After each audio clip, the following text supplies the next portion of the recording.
기도하겠습니다.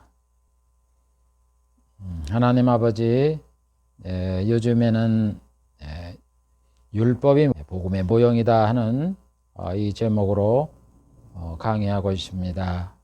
우리 하나님께서 지혜를 주시어서 이것을 잘 깨닫고 전달할 수 있게 하시고, 또 말씀을 듣는 성도들이 이것을 잘 깨달아 율법이 무엇인가를, 모세 언약이 무엇인가를 확실히 알아서 그들의 신앙을 굳게 세우는데 도움이 되게 하시고, 또 더 나아가 이스라엘에게 복음을 전하여 이들이 구원을 얻을 수 있도록 하나님 돕는 이런 역할을 잘 감당하게 주시옵소서. 예수님의 이름으로 기도하옵나이다. 아멘. 오늘은 복음인 사도들의 말씀 23번째 시간을 갖기로 하겠습니다. 사도들이 하신 말씀 중에 세 번째, 언약에 대한 말씀 12번째 시간입니다. 언약이 많은데 다섯 번째, 모세 언약에 대해서 6번째 시간을 갖기로 하겠습니다. 모세 언약 중에 네 번째, 복음의 모형인 율법 2번째 시간입니다. 전번 시간에 이 구약시대, 율법시대, 모세시대에 있는 말씀이나 제도나 또 그들의 겪었던 이런 삶이 복음의 모형이었다 하는 것을 살펴봤는데, 오늘도 이어서 살펴보기로 하겠습니다. 8번째, 가나안 땅. 복음에서 보면 우리가 예수를 믿으면 천국에서 영생복락을 준다 이렇게 약속을 하시잖아요. 그래서 하나님은 이거를 이스라엘 백성에게 알리셨습니다. 천국의 영생복락을 준다는 것을. 그래서 천국을 준다 이렇게 말씀을 안 하시고 가나안 땅을 선물로 준다 이렇게 말씀을 했어요. 그러면서 뭐라 그래요? 가나안 땅은 너희들이 수고하지 않아도 이미 그곳에 사람들이 살던 곳이기 때문에 땅도 있고 집도 있고 수목도 있고 다 돼 있잖아요. 그래서 집과 전토와 과실나무와 가축과 목초지로서 다 완성되어 있기 때문에 너희가 수고를 안 해도 그 속에서 그걸 누리면서 기쁜 삶을 살 수 있다. 그 가나안 땅을 내가 너희에게 주겠다. 이렇게 약속하신 거 아니에요. 그래서 여호수아 21장 43, 44절에 보면은 여호와께서 이스라엘의 열조에게 맹세하사 준다고 하신 온 땅을 이와 같이 이스라엘에게 다 주셨으므로 그들이 그것을 얻어 거기 거하였으며 그들의 사방에 안식을 주셨다. 이렇게 말씀하고 있는 거예요. 그래서 이스라엘 백성이 가나안 땅에 들어갔어요. 공짜로 어떻게 된 거죠?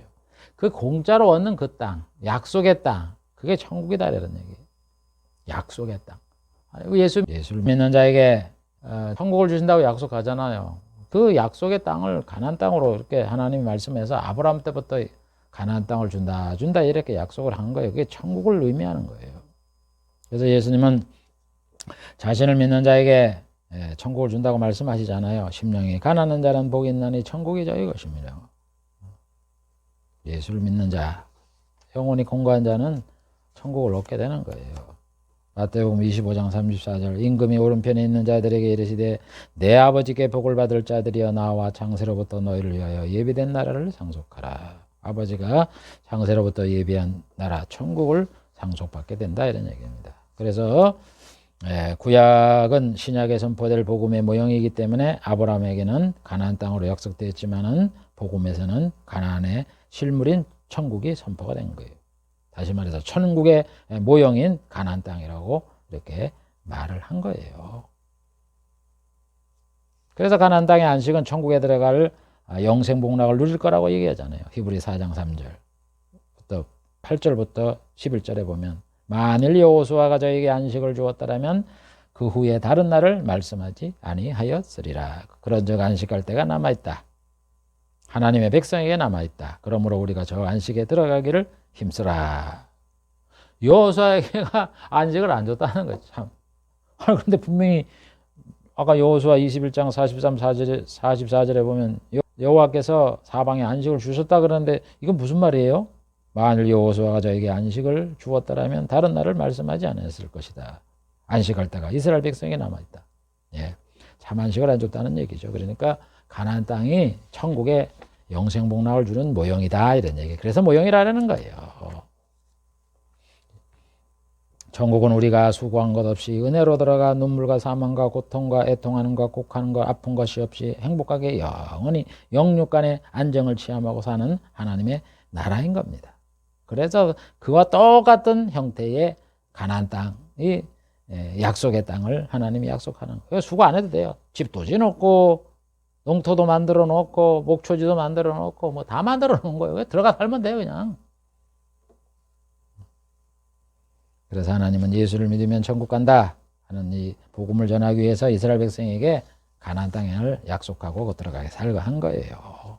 가나안 땅의 핵심이 아니에요. 하나님을 믿으니 가나안 땅에 들어가다 편안하게 잘 살고 잘 살았다. 그걸 우리에게 교훈하는 게 아니라고. 근데 왜 자꾸 예수 믿으면 천국에 들어갈 생각은 안 하고 천국에 들어가면서 이런 신앙생활을 하고 조심하고 근신하고 경계를 하고 고난을 받고 이렇게 하라고 안 가르치고 자꾸 뭐 천국에 들어간 것처럼 간주를 하고 말이죠. 예수 믿으면 세상에서 복 받는다고 이런 얘기를 합니까? 다음 9번째, 율법을 어긴 자가 벌을 받은 것처럼 복음을 어긴 자는 더 심한 벌을 받는다. 여러분 우리가 복음에서 그러잖아요. 예수를 구주로 안 믿으면 지옥 간다고. 그걸 이스라엘 백성에게 복음을 전하는 거예요. 어떻게 전해요? 그래서 하나님이 율법을 만들어서 죄를 지면 벌을 받는다. 이러면서 실제적으로 광야 40년 생활하면서 이스라엘 백성이 죄를 지면 하나님이 벌을 내린 거야. 그래서 광야에서 10번 불순종했다고 가나안 땅에 못 들어가게 했죠. 뭐 호르산에 갈 때는 식량과 물이 없어서 불평함으로 인해서 불뱀에 물려 죽는 벌을 받았죠. 많은 벌을 받는 거예요. 또 뭐 우상 사신을 숭배하고 우상 제물 먹었다고 많은 사람이 죽고 이러잖아요. 그래서 실제적으로 벌을 받고 율법에서도 벌 받는다고 이렇게 왜 말씀을 했느냐? 앞으로 복음의 예수를 안 믿으면 예수님 말씀을 어기면 지옥 간다 이런 얘기예요. 그거를 이 사람들에게 가르치기 위해서 율법에서 벌을 받는다고 이렇게 말씀을 한 거예요.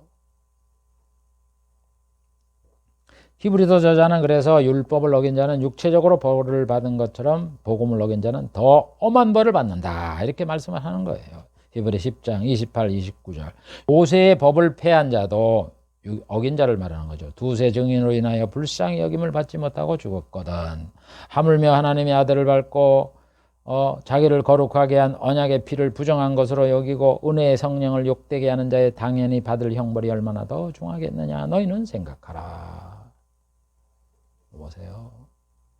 율법을 어기면 벌을 받은 것처럼 예수님을 어기면 예수님의 말씀을 안 지고 성령을 거부하고 믿지 아니하고 이렇게 하면은요, 그 받을 벌은 그 이스라엘 백성이 세상에서 받던 벌과는 비교가 되지 않는다는. 여러분, 이 세상에 아무리 벌을 받아 뭐 교도소에 가고 뭐 어떤 벌을 받는다 할 때 또 지옥 가서 받는 벌하고 어떻게 그게 대비가 됩니까? 게임도 안 되죠. 여러분, 지옥 그렇게 만만하게 생각하지 마세요. 우습게 생각하지 마세요. 사람들이 돈 주고 권력이 있고 그러면 이 교도소에 있는 그 공무원들 삶아갖고 말이죠. 편하게 지나고 뭐 특혜를 받고 이러죠. 지옥에? 하나님이 돈 받아요? 하나님 돈이 필요해요? 여러분, 지옥을 그렇게 만만하게 생각하지 마시라고. 율법을 어긴 자는 눈이 빠지거나 뭐 돌에 맞아 죽는 이런 육체적인 형벌을 당했습니다. 그러나 복음을 믿지 않는 자는 영과 육이 영원한 고통을 받는 지옥에 가게 되는. 그래서 예수님이 범죄를 하면 지옥에 던져버린다 그러는 거예요. 마가복음 9장 45절. 만일 내 발이 너를 범죄케 하거든 찍어버리라. 쩔뚝발이로 영생에 들어가는 것이 두 발을 가지고 지옥에 던지는 것보다 나으리라. 지옥 말씀을 하는 겁니다. 그러면서 자신의 말씀을 듣고 나 보내신을 믿는 자는 영생을 얻었나니 심판에 이르지 아니하나니 사망에서 생명에 옮겼다. 이러면서 자신의 말씀을 들으면 영생에 들어가는 거고 자기 말을 안 들으면 심판을 받아도 사망, 지옥 간다 이런 얘기. 둘째 사망, 지옥 간다 이런 말씀입니다. 그래서 바울은 이스라엘 백성이 말씀을 어김으로 벌을 받은 거는 말세에 우리 성도잖아요. 복음시대 우리 성도에게 경계를 주기 위해서 기록이 됐다. 고린도전서 10장 11절. 저에게 당한 이 일이 거울이 되고 또 말세를 만난 우리의 경계로 이것을 기록을 했다. 다 복음을 위해서 만든 거예요. 복음을 위해서. 이와 같이 예수를 믿지 않으면 하나님께 벌을 받는다 하고 율법에서 조항을 만들고 실제 이스라엘 민족이 그 벌을 받게 된 거는 예수를 안 믿으면 지옥 간다. 이걸 보여주기 위해서 한 거예요. 10번째, 세례를 받음. 복음에서 예수 구주를 믿으면 세례를 받으라 그래서 세례를 주잖아요. 그걸 하나님이 이스라엘 백성에게 또 복음을 전하는 거예요. 그래서 아까도 얘기했지만은 모세 시대에 이스라엘 백성이 구름 기둥 안에서 살게 했잖아요. 구름이 뜨면 떠나가고 구름이 머물러 있으면 안 가고 광야에서 구름 기둥 밑에서 산 거예요. 그러니까 낮에는 구름이 해를 가려주잖아요. 그런 생활을 40년 했다고. 홍해를 또 갈라지게 했어요. 그래서 바다를 가로질러 갔다고. 그게 뭐냐? 세례다 이거예요. 그래서 고린도서 10장 2절 모세에게 속하여 다 구름과 바다에서 세례를 받았다. 그렇게 비유를 하는 겁니다. 그래서 한번 홍해를 지나갈 때도 한번 봐보시라고요. 하나님의 역사는요. 홍해를 건너갈 때 이스라엘 백성이 애굽에서 만큼 나갔어요. 어디까지 나갔는지 몰라도 다 나갔어. 나갔는데 하나님이 모세한테 그럽니다. 모세야, 백성을 돌쳐서 뒤돌아가서 왔던 길로 돌아가서 그 어느 지역에 가서 장막을 쳐라. 출애굽 14장 2절에 이스라엘 자손을 명하여 돌쳐서 돌아가서 뭐 바다와 믹돌 사이에 비하히롯 맞은편 바닷가에 장막을 치게 하라. 잘 나갔는데 다시 돌아와서 그 바닷가 앞에다가 진을 치게 해라. 그래서 홍해 사건을 일으키게 한 거예요. 여러분 여기에 큰 진리가 있는 거예요. 그래서 여러분 이 홍해를 건넜다 하는 걸 세례라고 말하는 거예요.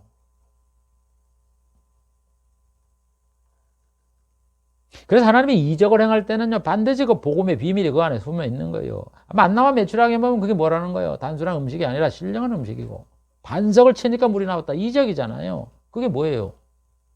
예수님이 우리에게 신령한 음료다 이런 얘기 아니에요. 그걸 보여주는 거예요.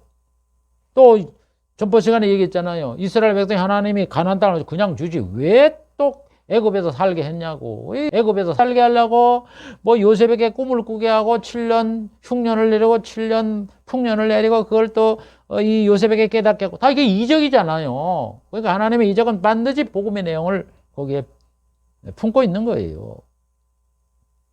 여러분 이게 얼마나 하나님의 이런 역사를 이 세상에서 행하시고 있는데 어찌 하나님이 없다 그럽니까?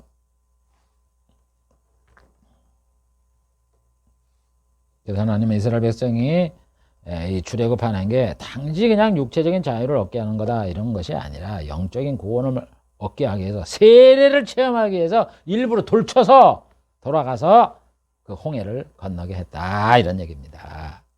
여러 가지 구원받은 자가 세례를 받는다는 이 복음을 전하기 위해서 하나님 이스라엘 백성이 홍해를 건너게 하고 광야에서 구름 기둥 안에 아래서 40년을 지날 수 있도록 이렇게 하셨던 겁니다. 11번째, 성전과 기물은 신약의 모형이다. 여러분 우리 신약 성도는 예수를 믿음으로 인해 성삼위 하나님을 섬깁니다. 그래서 주일마다 교회에 가서 예수님이 우리 죄를 위해서 용서해 주기 위해서 십자가에 돌아가셨다. 그 은혜 감사해서 찬양드리고 삼위 하나님을 찬송하고 설교를 통하여 삼위 하나님의 사랑을 되새기고 말씀대로 순종하는 것을 살피면서 또 말씀을 배워서 이를 지키려고 노력을 하면서 이렇게 신앙생활을 해나갑니다. 그러는데 이런 신앙생활하는 것을 하나님은 이스라엘 백성에게도 성전의 모양과 기물을 통해서 모형으로 보여주셨습니다. 여러분 이스라엘 백성들이 이게 하나님의 삼위일체 예배드리고 이러는 거를 아무것도 안 해놓고 그냥 맨날 동물 제사만 드린 줄 아세요? 맨날 떡상만 바라보고 이렇게 하는 줄 아세요? 그 속에 다 이 신약 시대에 하나님께 예배드리는 그것이 다 숨어 있다고요. 하나님 이스라엘 백성에게 법궤 속죄소를 만들어라 그랬어요. 출애굽기 25장 17절 정금으로 속죄소를 만들어 뭐 이규빗반으로 해라. 이렇게 규격까지 말씀하시면서 법제를 만들어라 하잖아요. 그래서 법궤에 빈통입니다. 그럼 그 위에 이제 스랍이 있어요. 천사가 둘이 이렇게 마주보게 돼 있고 그 안에 빈통이 있어요. 그래서 하나님이 그거를 지성소에 두어서 거기에 1년에 한 번 들어가면은 하나님은 거기서 말씀을 하는 거예요. 그게 뭐냐면은 천국에 있는 하나님, 성부에 있는 보호자, 하나님 앞에 모형이라고 그게. 그래서 계시록 4장 2절부터 보면은 그 이야기가 나오잖아요. 사도 요한이 보면 보호자가 있고 거기 옆에 네 생물이 하나님 주위에 있잖아요. 딱 제일 가까이. 그래서 그 모습을 가지고 그렇게 만든 거예요. 서랍을 2개를 만들고 4개를 만들면 너무 복잡하니까. 그러니까 법궤가 뭐예요? 이거 하나님의 보좌죠, 보좌. 그 다음에 성소에는 뭐가 있습니까? 진설병, 진설. 놓아라 이런 얘기 진설. 떡, 빵을 놓아라 이런 얘기 상에다 빵을 12개를 놓아라. 그래서 항해 진설병을 두고 항상 내 앞에 있게 하라. 매일 그래도 이스라엘 사람들은 떡 12개를 성소에 갖다 놓습니다. 이 떡이 뭐예요? 그리스도의 몸이잖아요. 예수님은 떡을 자신의 몸이라고 마태복음 26장 26절에 말하잖아. 떡을 떼어 축복하시고 제자를 주시며 가라사대 받아 먹으라 이것이 내 몸이니라.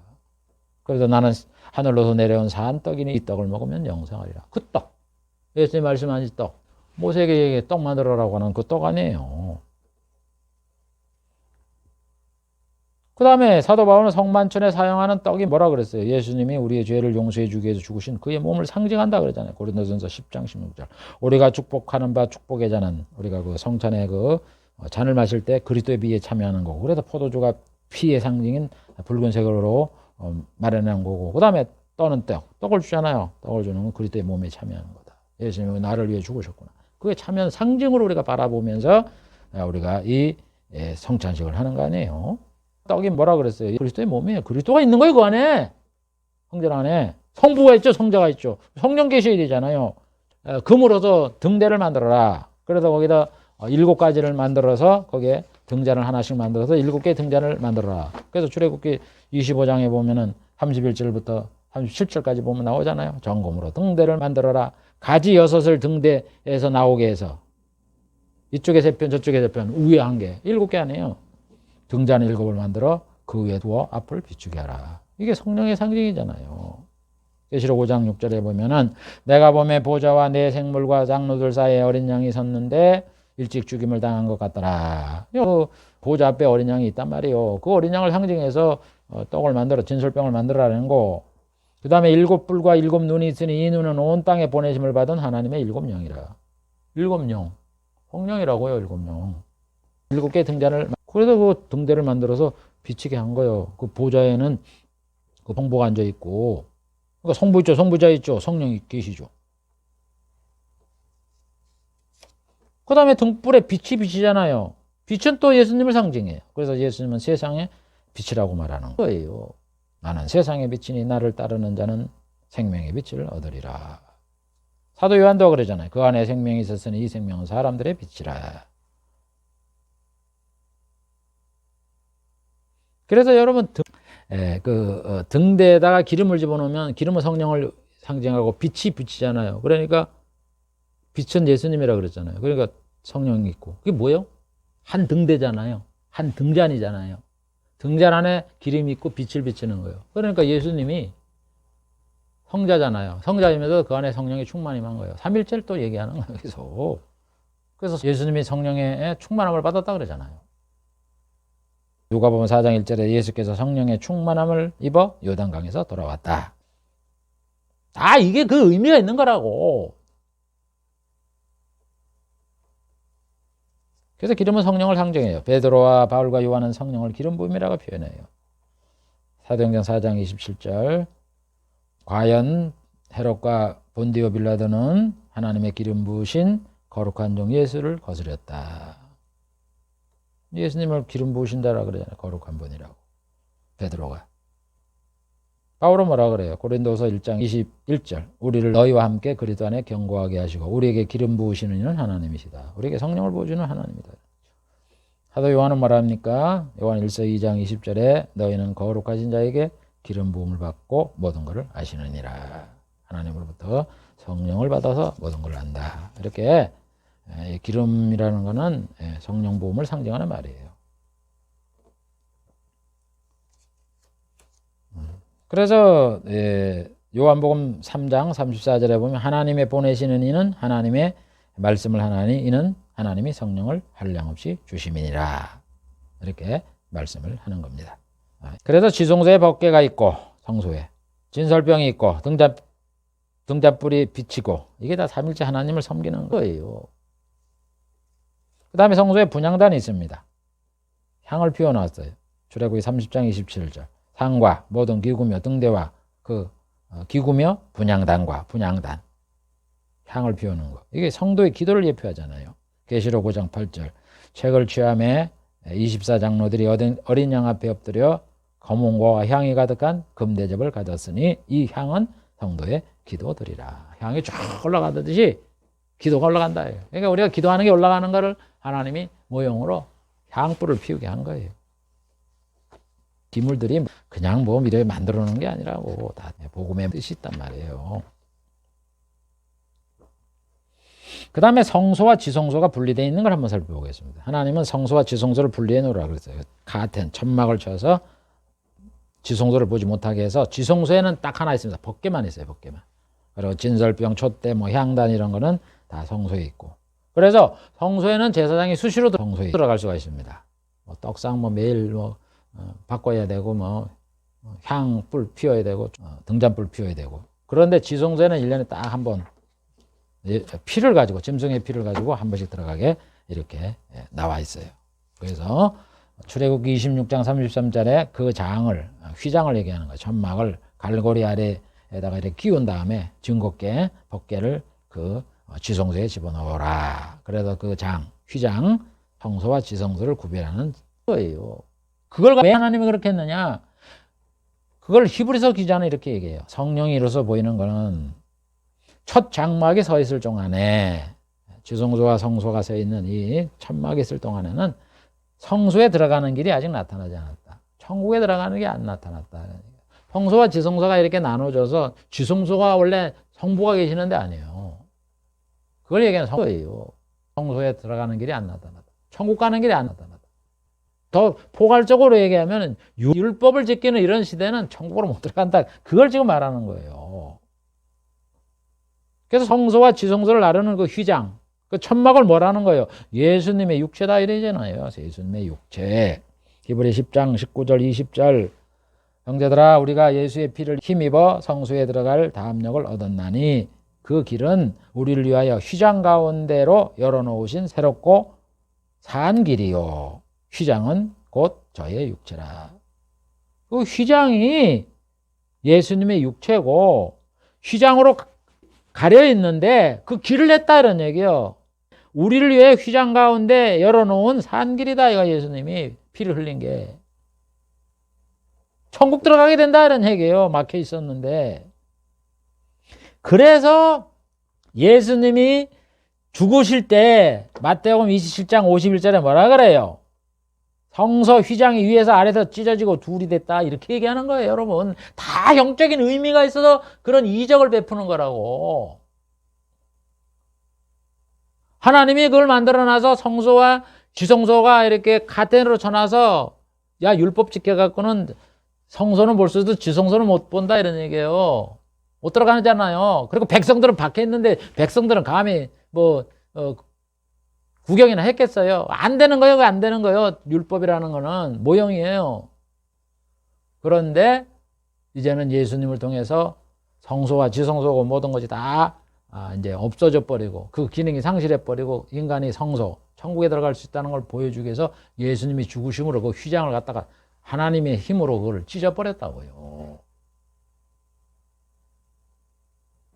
이제는 성소와 지성소 구별이 없고 이제는 첫 성소가 없어졌으니까 우리가 성전이잖아요. 우리가 성전. 신약 때는 너희가 하나님의 성전인 것과 하나님의 성령이 너희 안에 거하시는 걸 알지 못하느냐. 우리가 성전이에요. 이제 율법에서 하나님의 성전은 우리 성도를 상징하는 거예요. 그 성전 자체가. 그래서 이제 휘장을 그냥 찢어 없어져 갖고는 예수를 믿으면 천국에 들어갈 수 있도록 성부를 만날 수 있도록 성부의 자녀가 될 수 있도록 이렇게 한 거다 이런 얘기. 그래서 예수님이 죽으실 때 휘장을 하나님의 이적으로 찢어버린 거예요. 그래서 휘장 가운데 열어놓은 새롭고 산 길이라는 얘기예요. 그래서 결국 성전이라는 건 뭐냐? 하늘에 있는 하늘 보좌 앞의 모습을 표현하고 있는 거예요. 계시록에도 그걸 우리에게 가르쳐 주잖아요. 성부의 보좌를 상징하는 법궤가 있고 수랍을 상징하는 두 수랍과 예수님의 죽음을 상징하는 진설병과 등빛과 성령을 상징하는 등대와 기름과 성도의 기도를 상징하는 향이 있는 거예요.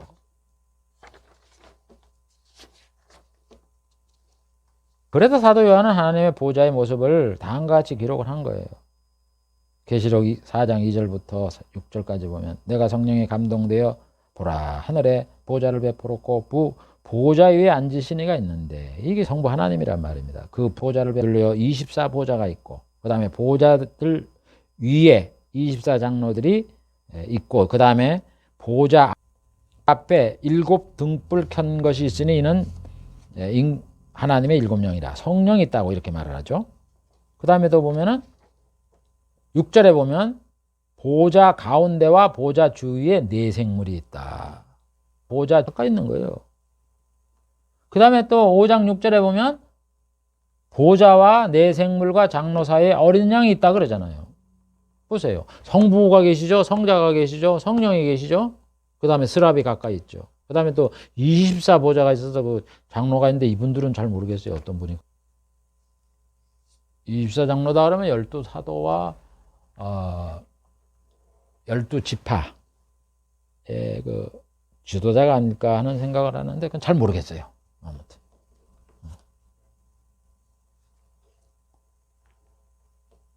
그래서 하나님 모세에게 성전과 기물을 만들라고 명하시면서 하늘에 하나님의 앞에 있는 이거를 보여주었다고요.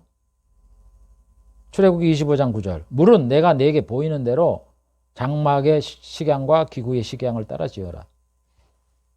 성막도 짓고 그 기물 짓지 내가 보여줄 테니까 지으라 그러면서 하나님이 보여줬다고 하늘에 있는 모습을 보여줬다고 사도 요한처럼 하나님의 보좌 앞에. 그래서 출애굽기 26장 30절에 너는 산에서 보인 식양대로 성막을 세우라. 보여주고 난 다음에 만들어라 그래서 만든 거예요. 여러분.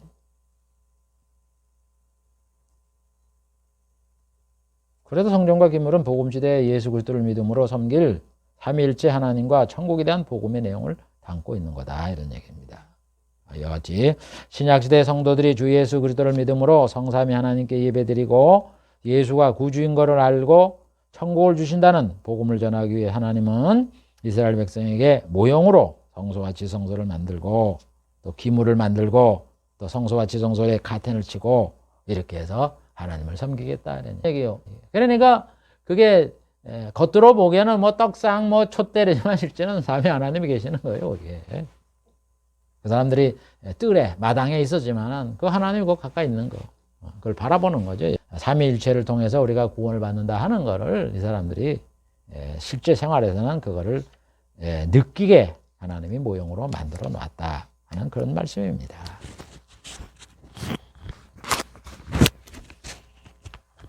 열두 번째, 안식을 주지 못한 것. 우리 복음에서 보면 하나님이 예수를 믿으면 천국에서 참 안식인 영생복락을 주신다 이렇게 약속을 했잖아요. 그러면서 세상에는 어떻게 살아가냐? 고난과 이런 것도 있지만 잘 참고 우리가 세상에서 잘 살라 그러지 말고 이 세상과 이 세상에 있는 걸 사랑하지 말고 저 표대를 향하여 믿음 생활을 잘하고 경성하고 근신해서 천국에 들어가서 잘 살아라 상 받아라 이렇게 가르치잖아요. 그래서 이거를 하나님이 이스라엘 백성에도 모형을 통해서 천국에서 안식을 준다 하는 걸 가르쳤어요. 이스라엘 백성들은 출애굽을 하면서 40년 동안 광야에서 어렵게 살았잖아요. 그걸 잘 참고 이겨나와서 가면 가나안 땅에 들어가면 여기서 좋은 집도 있고 과목도 있고 전답도 있고 이렇게 해서 평안하게 살게 해줬다. 그걸 약속한 거 아니에요. 그렇게 보여준 거예요.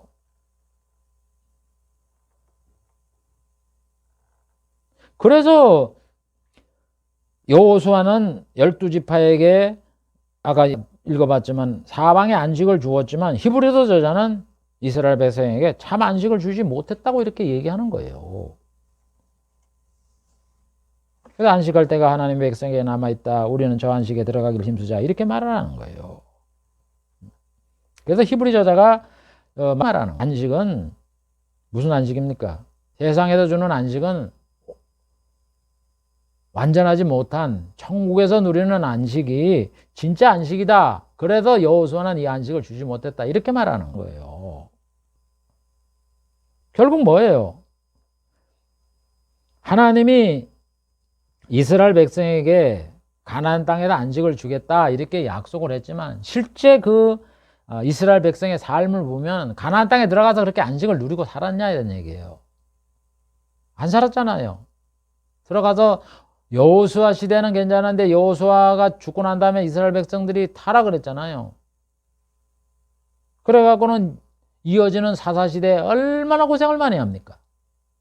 하나님을 안 믿어가고 주의 나라로부터 정복당해서 종살이를 하고 또 사사를 통해서 구원하고 조금 몇 년 지나고 뭐 이렇게 지나고는 또 죄를 짓고 가나안 땅에서 그렇게 잘 살았어요. 오히려 더 못 사는 때가 많았잖아요. 사사시대에. 그러다가 율법을 어겼다고 말이죠. 아수르한테 바벨론의 포로가 되고 나라가 망하고 70년간 종살이하고 얼마나 수모를 겪었습니까? 무슨 가나안 땅 행복이에요. 이게 뭐냐 이거예요. 왜 가나안 땅에서 하나님이 참 안식을 안 줬냐 이런 얘기예요. 줘야지. 그거는 바로 뭐예요? 우리 복음 시대에도 똑같다 이런 얘기요. 예수를 믿으면 뭐 여기서 영육간에 뭐 세상에 복이고 이게 막 터지는 게 아니에요, 여러분. 하늘에서 무슨 돈보따리가 떨어지는 게 아니라고.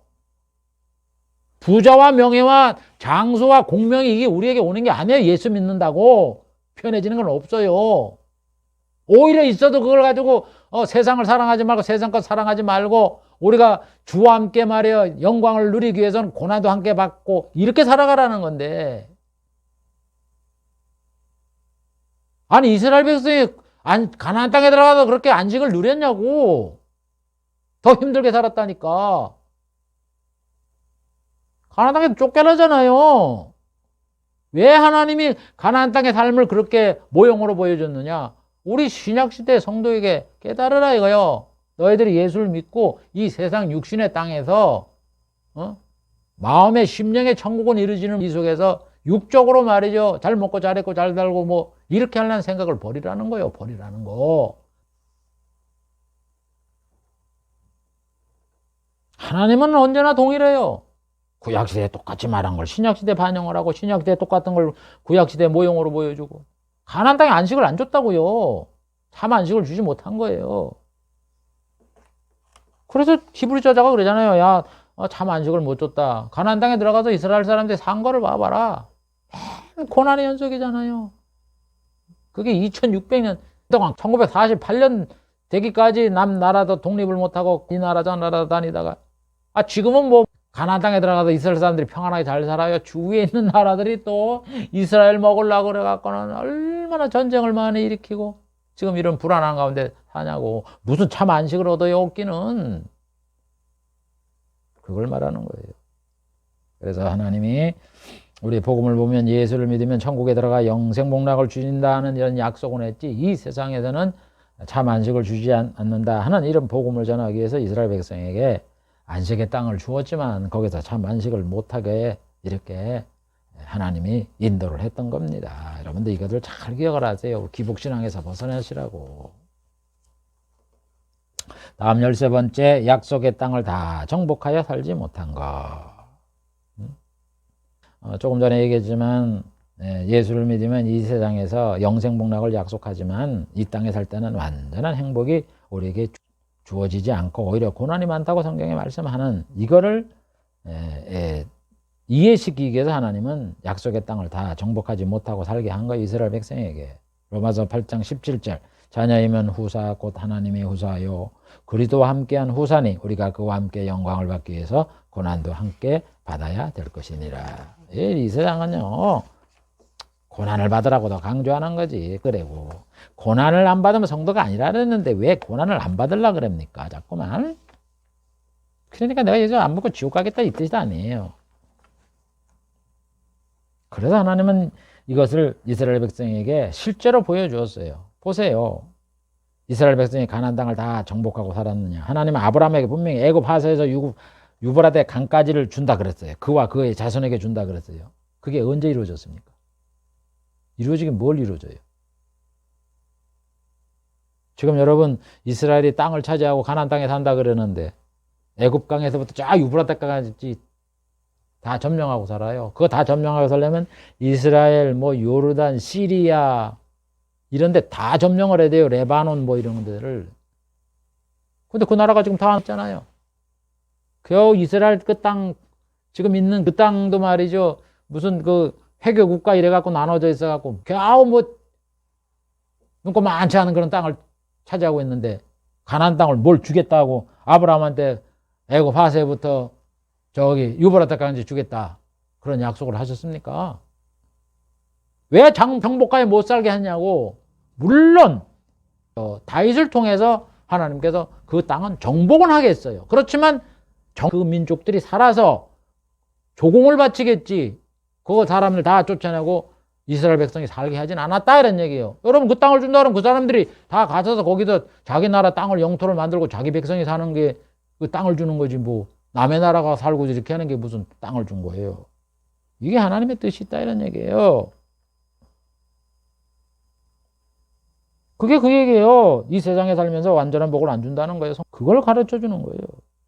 하나님의 약속은 천국에도 주겠다는 얘기지 세상에 주겠다고 약속한 게 없다라고 제가 말하는 이야기가 그 얘기라고요.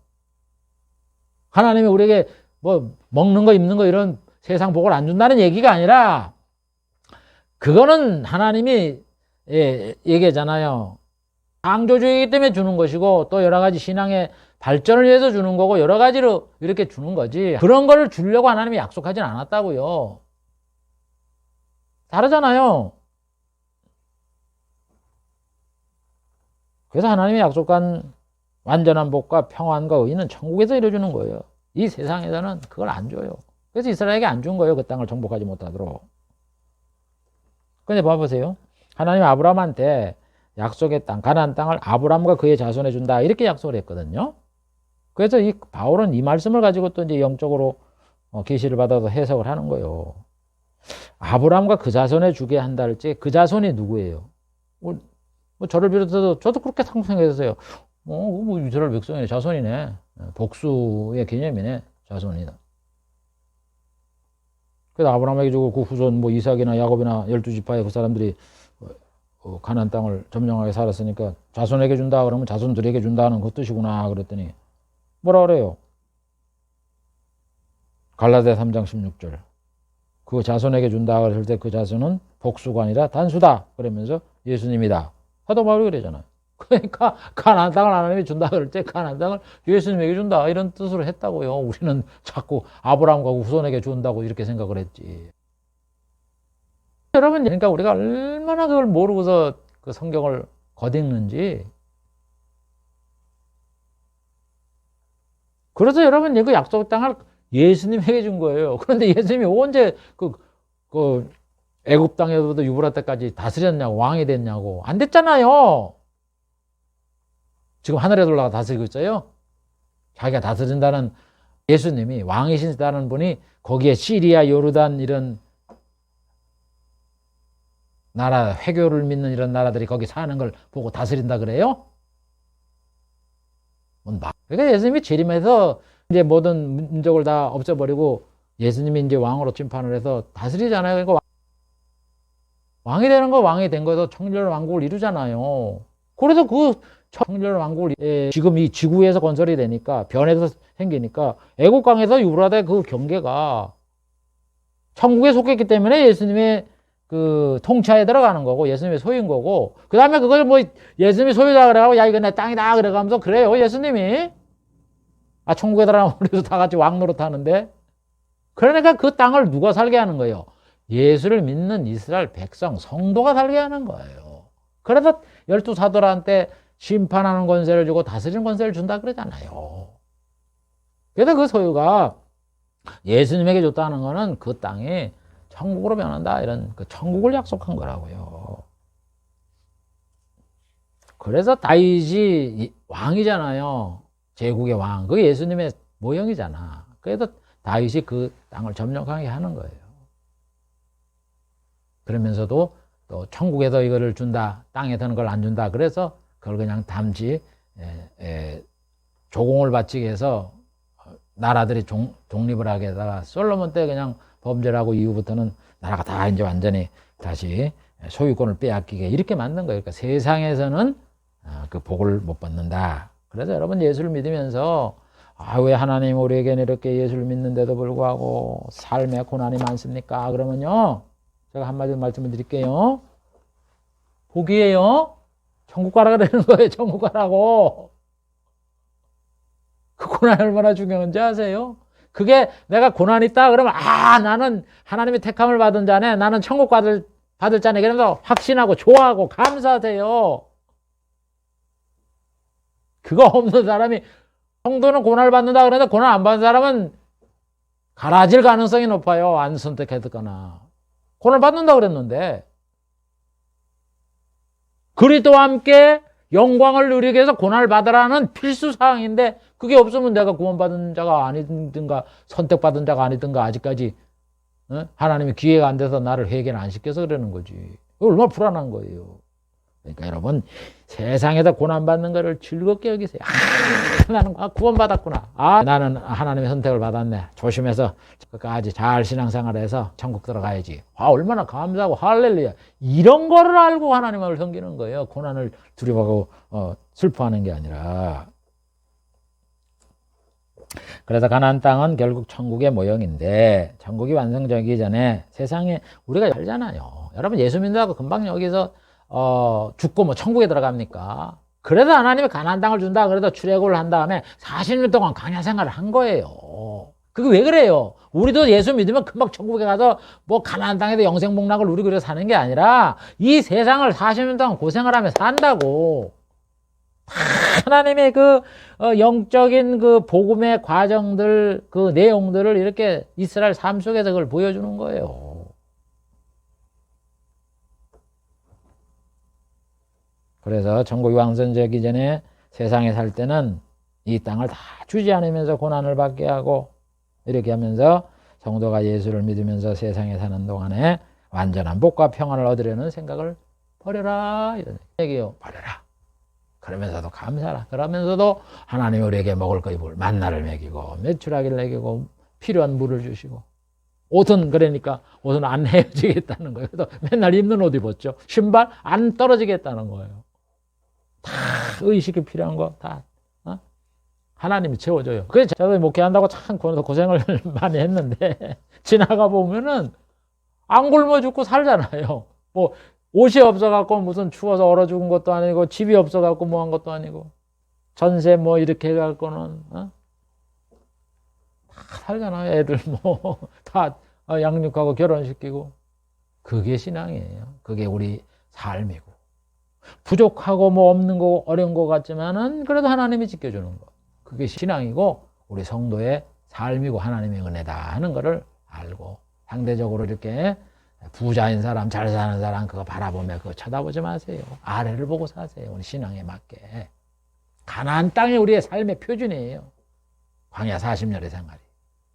그런 걸 잘 알고 천국을 바라보는 그런 마음으로 사시길 바랍니다. 오늘 한 내용을 정리를 하면은, 하나님께서는 천국을 우리에게 약속하는 그것을 이스라엘 백성에게는 가나안 땅을 약속해서 보여주었고, 그 다음에 우리가 예수를 안 믿으면 지옥 간다, 벌을 받는다 하는 것을 알려주기 위해서 하나님은 이스라엘 백성에게 율법의 조항을 두어서 그걸 어기면 벌 받는다고 말씀하시면서 그걸 또 안 지킬 때에 하나님이 수시로 벌을 내렸던 겁니다. 삶 속에서. 그 다음에 예수를 믿으면 죄를 받으라 하는 그거를 이스라엘 백성에게 알려주기 위해서 홍해를 일부러 건너가게 했고, 또 광야에 40년 동안 그 구름 기둥 속에서 살게 이렇게 하셨고, 그 다음에 성전과 성전 기물들을 통해서 우리 신약 때 성도들이 성삼위 하나님을 섬기면서 매일 이렇게 예수님 말씀을 듣고 또 교제를 하고 이렇게 하듯이 성전 기물을 만들어서 성부, 성자, 성령, 기도 뭐 이런 것들을 다 거기에 만들어 놓았던 겁니다. 그 다음에 성소와 지성소를 이렇게 분리를 해놔서 못 들어가게 하고, 또 이스라엘 백성들, 평민들은 뜰에 있도록 이렇게 만들어 놓은 이유는 바로 구약에서는 아직까지 예수님이 오시고 복음을 전파하지 않았기 때문에 겉으로서는 하나는 그래서 구원 받을 길이 아니다, 율법으로는 구원 못 받는다, 의롭게 못 된다, 그걸 보여주면서 예수님이 그 돌아가실 때에 그 휘장이 찢어지는, 그래서 성소와 지성소를 하나로 만드는 이런 이적을 통해서 예수를 믿으면 구원을 받는다 하는 그거를 모형으로 보여주었다. 그 다음에 우리가 예수를 믿으면 금방 천국에 들어가서 영생복락을 누리는 게 아니라 이 세상에서 사는데, 이 세상에서 참 성도가 이렇게 못 살라는 게 많잖아요. 고난이 많잖아요. 그거를 보여주기 위해서 이스라엘 백성에게도 하나님이 참 안식을 주지 못했습니다. 가나안 땅에 들어갈 때도 광야 생활을 했고, 들어간 다음에도 참 고난을 당하고, 오히려 광야 생활을 할 때는 종살이는 안 했죠. 가나안 땅에 들어가고 난 다음에 종살이를 하잖아요. 사사시대에 종살이하고 아수르 바벨론에도 종살이하고, 이렇게 안식을 주지 못한 것은 바로 우리 성도가 예수를 믿고 난 다음에 천국 들어가기 전에 이 세상에 살 때는 참 안식을 주지 못한다. 그걸 우리에게 보여주기 위해서 이런 일을 하셨고, 그 다음에 약속의 땅을 다 정복하지 못하게 이렇게 한 것, 이것도 역시 복음에서 우리가 천국에서 영생복락을 누리지만 이 세상에서 하나님이 약속한 영적 육적 완전한 이 복을 이 세상에서는 누리지 못한다 하는 걸 우리에게 알려주기 위해서 이런 모형으로 보여주었다 하는 것을 오늘 우리가 살펴보았습니다. 그래서 여러분, 우리가 쭉 이걸 보면은 율법이 결국 복음을 증거하는 그런 모형으로 만들어졌구나 하는 걸 확실히 알 수 있잖아요. 그래서 율법으로는 구원 못 받는다 그러고, 율법은 그림자요 올 장래 일을 전한, 보여준 그런 것이다, 이렇게 말하는 거예요. 그래서 우리가 이런 내용을 이스라엘 사람들에게 깨닫게 해야 돼요. 실물을 깨닫게 해야 돼. 자꾸 모형 가지고 얘기하지 말고. 그래서 이 사람들이 구원을 얻는 때 일조하는, 힘을 쓰는 그런 저희들이 되기를 주의 이름으로 축복을 드립니다. 기도하겠습니다. 하나님 아버지, 오늘도 율법 속에 나타난 복음의 내용들을 살펴보았습니다. 하나님은 역사를 진행시키면서 또 이적을 간간히 보여주면서 복음에 대한 진리의 내용을 우리들에게, 이스라엘 백성에게 실생을 해서 보여주게 하시고, 그거를 하나님께서 사도들을 통하여 그 의미를 깨닫게 하여 성경에 기록되게 한 줄을 믿습니다. 이런 내용들을 잘 알아 우리가 정말 하나님이 우리에게 약속한 것은 천국이고, 그걸 확실히 믿고 이 세상에 살 때는 하나님의 약속한 만큼 부와 명예와 이런 세상적인 복이 따르지 않고 고난과 역경과 어려움들이 많이 생긴다 하는 것을 이상하게 여기지 말고 당연히 여기면서 끝까지 우리가 달려갈 길 복음을 전하며 신앙을 지켜나가며 고난을 참고 이기고 또 표대를 향하여 거룩하게 살며 세상을 사랑하지 말며 살아가는 그런 모습을 굳건히 잘 유지해 나아가는 그런 강건한 성도가 될 수 있도록 축복해 주시옵소서. 예수님의 이름으로 기도하옵나이다. 아멘.